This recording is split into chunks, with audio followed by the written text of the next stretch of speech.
أعوذ بالله من الشيطان الرجيم. بسم الله الرحمن الرحيم. والصلاة والسلام على أشرف الأنبياء والمرسلين وعلى آله وصحابته ومن تبعهم بإحسان إلى يوم الدين. اللهم لا علم إلا ما علمتنا إنك أنت العليم الحكيم. اللهم علمنا ما ينفعنا وانفعنا بما علمتنا وزدنا علما. اللهم إنا نسألك قلبا خاشعا ولسانا ذاكرا وعينا دامية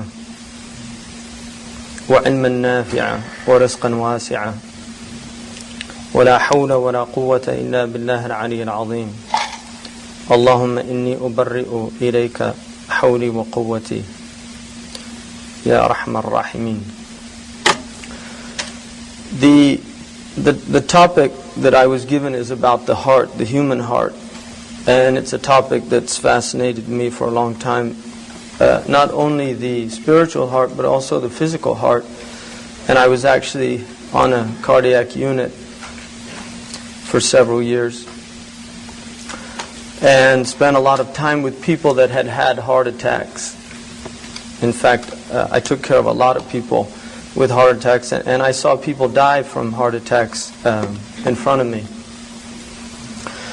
And something always really amazed me about seeing somebody that came in to a hospital with a heart attack is that there was a type of opening that they had, a window, where suddenly they were challenged deep within their own souls to assess their situation, to assess their lives, and to really think about what they were doing with their lives. And yet, as they started getting better, and not all of them did, but the ones that did, as they started getting better, you could see that window close. And they were back on the phone and making plans to go back to work and to go back into the dunya.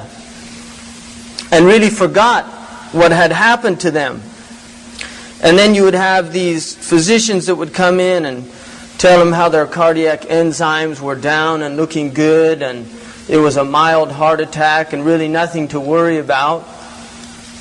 And you'll be back in the fray, in the rat race. They didn't use that word, but that's really what it meant. You'll be back in the rat race soon enough, and you'll pedal around some more on that, like in those rat cages where they have that wheel that rats spin around on.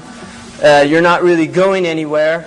The nearer you are to your destination, the more you're slip-sliding away, like an American songwriter said.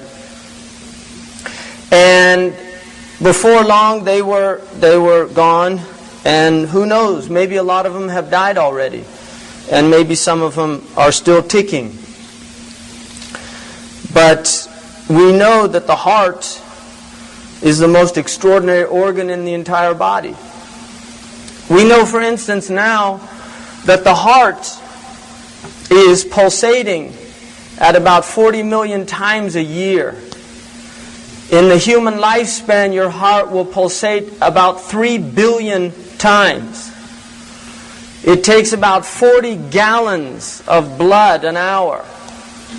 You try to get some buckets, get 40 gallons and move them from one room to another, and see how tired you are. And yet this extraordinary organ that Allah subhanahu wa ta'ala has put into the body continues to pump throughout our lives, effortlessly.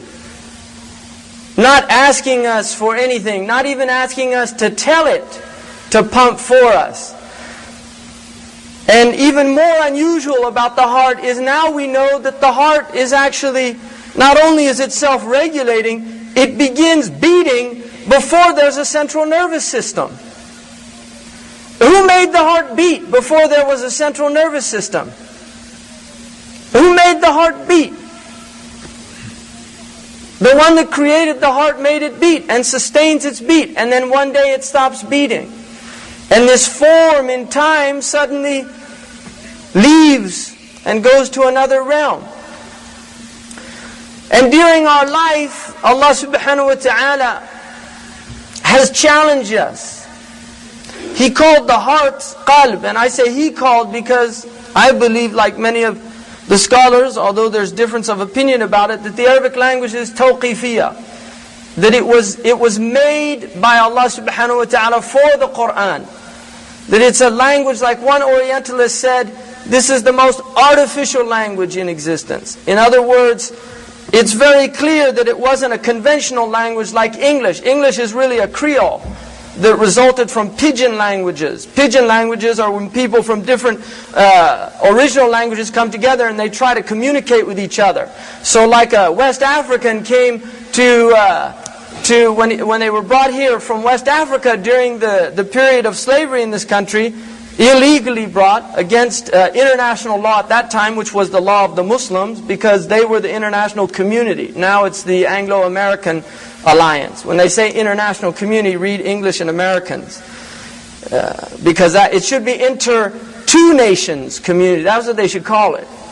They shouldn't call it international community like it's a whole bunch of nations together, because it's not. It's just the Americans and the British.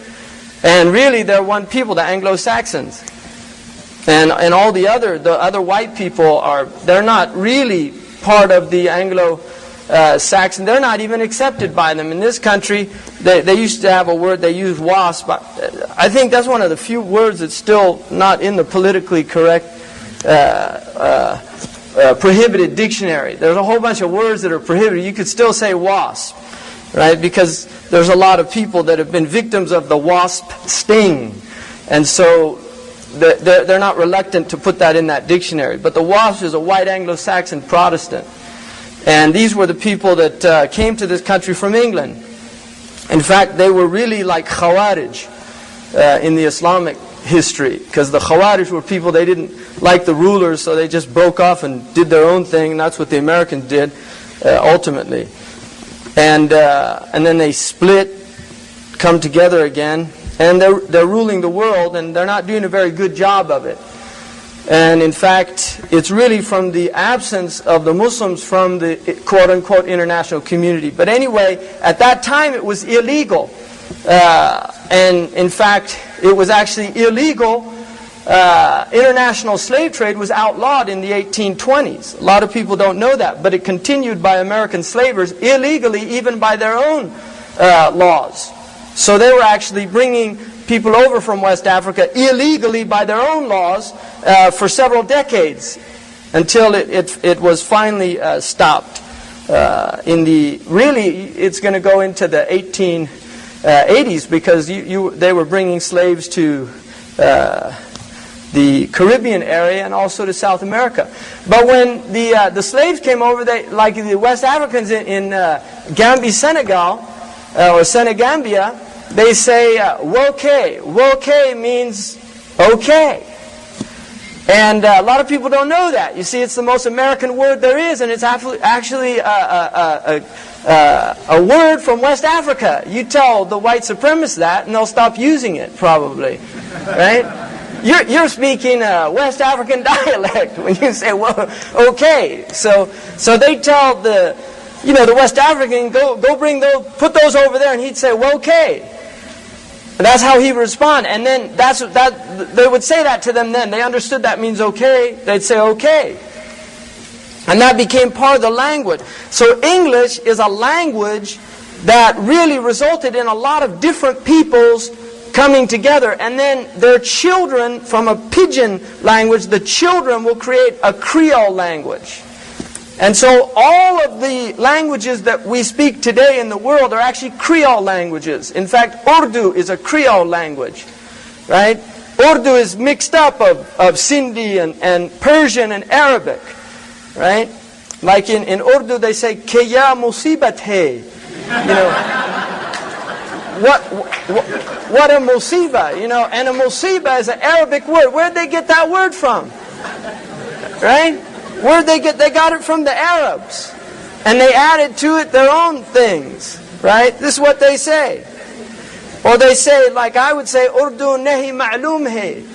Right? And ma'loom means it's known. But that's Arabic. But the Pakistanis, they know that's Urdu. Because he doesn't know where it came from.